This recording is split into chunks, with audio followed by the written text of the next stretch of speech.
رسول اللہ صلی اللہ علیہ وآلہ وسلم نے حسن بن علی رضی اللہ عنہ کو بوسہ دیا۔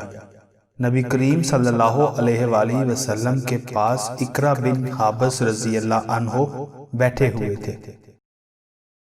اقرا رضی اللہ عنہ نے اس پر کہا کہ میرے 10 لڑکے ہیں اور میں نے ان میں سے کسی کو بوسہ نہیں دیا۔ نبی کریم صلی اللہ علیہ وسلم نے ان کی طرف دیکھا اور فرمایا کہ جو اللہ کی مخلوق پر رحم نہیں کرتا اس پر بھی رحم نہیں کیا جاتا۔ میں اور یتیم کی پرورش کرنے والا جنت میں اس طرح ہوں گے، اور آپ نے شہادت اور درمیانی انگلیوں کے اشارے سے کرب کو بتایا۔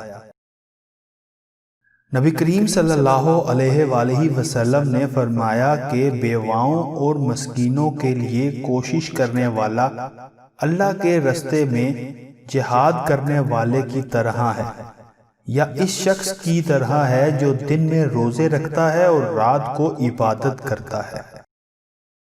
رسول اللہ صلی اللہ علیہ وسلم نے فرمایا تم مومنوں کو آپس میں ایک دوسرے کے ساتھ رحمت و محبت کا معاملہ کرنے اور ایک دوسرے کے ساتھ لطف اور نرم خوئی میں ایک جسم جیسا پاؤ گے کہ جب اس کا کوئی ٹکڑا بھی تکلیف میں ہوتا ہے تو سارا جسم تکلیف میں ہوتا ہے، ایسا کہ نیند اڑ جاتی ہے اور جسم بخار میں مبتلا ہو جاتا ہے۔